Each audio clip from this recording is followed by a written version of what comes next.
మిథునం వారికి కనుక చూసుకున్నట్లయితే ప్రధానంగా ఇక్కడ మీకు ధనస్థానంలో ధనము, కుటుంబము, ఆభరణాలు, కొన్ని కొన్ని మీ మాట, మీ ఐ రిలేటెడ్ ఇట్లాంటి స్థానంలో గురువు, రవి కలిసి ఉన్నారు. దీన్ని చెప్పాలంటే జీవాత్మ సంయోగము అంటారు. దీంతో పాటు మీకు ఈ యొక్క జూలై 15వ తేదీ నుంచి ఆగస్టు 15వ తేదీ వరకు ఈ గ్రహ కలయిక రెండవ స్థానంలో ఉంటుంది. అయితే ఇందులో జూలై 15 నుంచి 13 వరకు మౌఢ్యంలోనే ఉంటున్నాడు గురువు. ఇంతకాలం ఎందుకు ఉంటున్నాడంటే గురువు కూడా అతిచారంలో ఉన్నాడు, రవి కూడా కొంచెం అదే స్పీడ్లో వెళ్తుంటాడు. కాబట్టి ఇక్కడ అతిచార వలన కలిగేటువంటి ఫలితాలు ఇవన్నీ కూడా అతిచారము, మౌఢ్యం వల్ల. మరి ఈ గ్రహస్థితి వల్ల మీకు ధనస్థానంలో కలుగుతున్నందుకు మీ మిథునం వారికి గ్రహస్థితి వల్ల కలిగే ఫలితాలు ఏమిటి? మీ జన్మజాతకంలో పర్సనల్ చార్ట్లో కనుక ఏదైనా గ్రహం అస్తంగత్వ దోషంలోకి వెళ్ళినప్పుడు దానివల్ల కలిగే ఫలితాలు, ఏ విషయాల్లో జాగ్రత్తగా ఉండాలి, ఏ దేవతారాధన చేసుకోవాలనేటువంటి అంశాలు చెప్తుంది నేనైనప్పటికీ చెప్పిస్తుంది సాక్షాత్ లలిత అమ్మవారిగా భావిస్తూ ఆ లలితాంబిక అమ్మవారి యొక్క అనుగ్రహం మీకు పరిపూర్ణంగా కలగాలని మనస్ఫూర్తిగా కోరుకుంటూ, ఇక్కడ గమనించినట్లయితే ధనస్థానంలో ఈ అస్తంగత్వ దోషం జరిగింది. అంటే ఈ యొక్క గురువు మీకు సప్తమాధిపతి, దశమాధిపతి అవుతున్నాడు.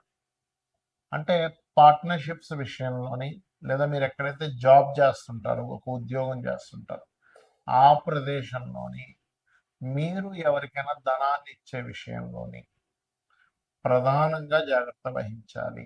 ధన విషయంలో గుర్తుపెట్టుకోండి. వివాహము లేదా జాబ్ చేసేటువంటి అంశాల్లో ధనం ఇచ్చే విషయంలో చాలా చాలా చాలా జాగ్రత్తగా ఉండాలి, గుర్తుపెట్టుకోండి. ఆ రకంగా మీరు ఎప్పుడైతే ఈ ధన సంబంధించినటువంటి అంశంలో ముఖ్యంగా ఆదివారాలు, సోమవారాలు, గురువారాలు మరింత జాగ్రత్తగా ఉండండి ఎవరికైనా మనీ ఇచ్చే విషయంలో. మీకు సప్తమ దశమాధిపతి అవుతున్నాడు కాబట్టి పార్ట్నర్షిప్స్ జోలికి అసలు వెళ్ళకండి దయచేసి. ఎట్లాగో ఈ సమయంలో మౌఢ్యమి సమయంలో వివాహ సంబంధించినవి ఎక్కడ కూడా చెయ్యరు. అంటే ప్రయత్నాలు చేస్తారు కానీ వివాహం చెయ్యరు మన సౌత్ సైడ్ అయితే.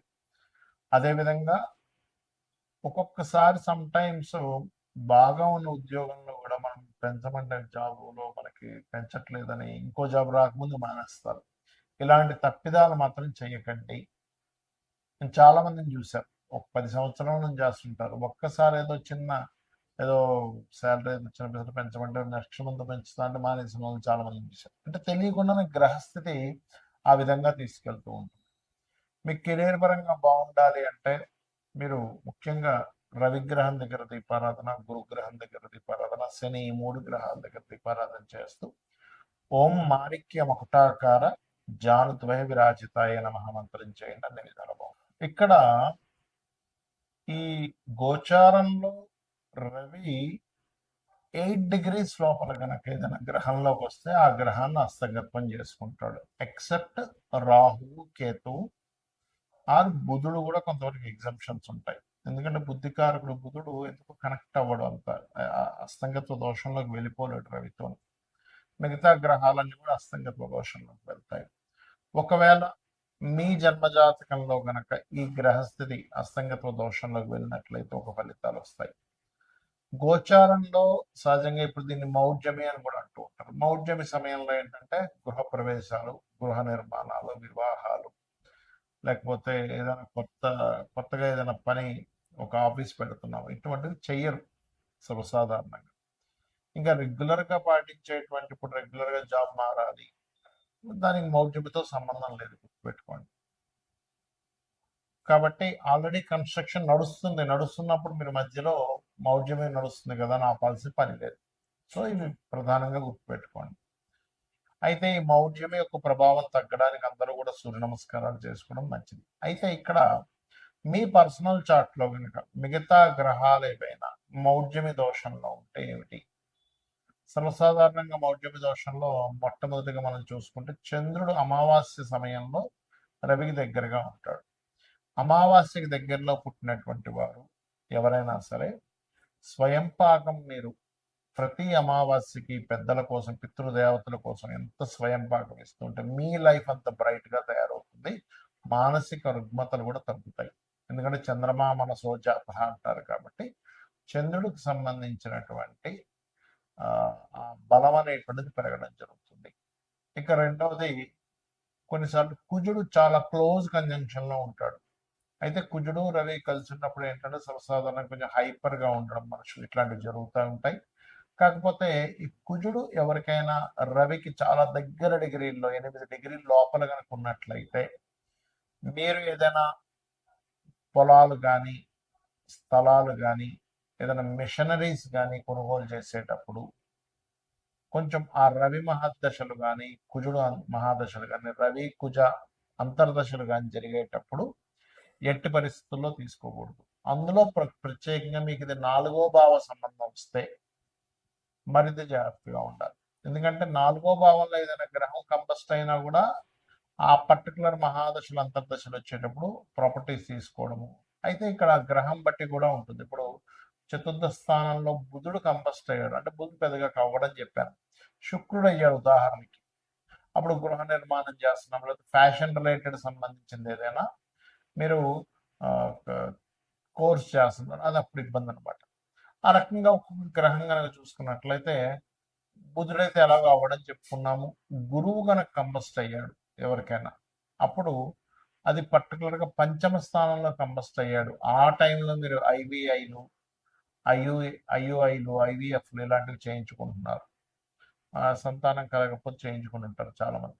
సో అలాంటివి మీకు మహాదశ అంతర్దశ అంటే రవి అంతర్దశ లేదా రవి మహాదశ గురు అంతర్దశ గురు మహాదశలు నడిచేటప్పుడు ఏమవుతుందంటే సంతానం విషయంలో మీరు వెచ్చించినటువంటి శ్రమ మనీ కానివ్వండి, పడినటువంటి శ్రమ కానివ్వండి, పాపం అక్కడ ఫ్రూట్ఫుల్ అవ్వకుండా ఉంటుంది. సో గురువు కనుక ఇలా అయినప్పుడు మంత్ర సాధన చేసేవాళ్ళు, ఇంకొంతమంది పాపం గురువు కంబస్ట్లో ఉన్నప్పుడు తెలియక ఆ పర్టికులర్ టైంలో ఉపనయనాది సంస్కారాలు కూడా చేస్తూ ఉంటారు. పర్టికులర్గా ఈ యొక్క గురువు మౌఢ్యంలో ఉన్నప్పుడు ఉపనయనాది సంస్కారాలు కూడా చెయ్యరు. ఎందుకంటే గురువు యొక్క దృష్టి భూమి మీద రవి యొక్క అస్తంగత్వ దోషం మౌఢ్యమి దోషం వల్ల పడట్లేదు. ఆ కిరణాలు పడనప్పుడు అది వేస్ట్ అవుతుంది. అదే రకంగా ఇప్పుడు ఈ గురువు అస్తంగత్వంలోకి లేదా మౌఢ్యమి దోషంలోకి వెళ్ళినందుకు మరలా ఒకసారి మనం ఆల్రెడీ గతంలో చాలాసార్లు చెప్పాము, ఒక 50 సార్లైనా బంగారం అప్ అండ్ డౌన్స్ అవుతూనే ఉంటుందని చెప్పాము. కాబట్టి ఏంటంటే ఈ యొక్క గోల్డ్కి సంబంధించింది ఏదైతే ఉందో ఇది కొంచెం స్ట్రక్ అవ్వడం కానీ కొంచెం అప్ అండ్ డౌన్స్ అవడం ఎక్కువ తీవ్రత చెందుతూ ఉంటుంది ఇక్కడ. ఇక బాగా తగ్గడం లేదా బాగా పెరగడం లాంటివి కూడా జరుగుతాయి ఈ అస్తంగత్వ దోషం వల్ల.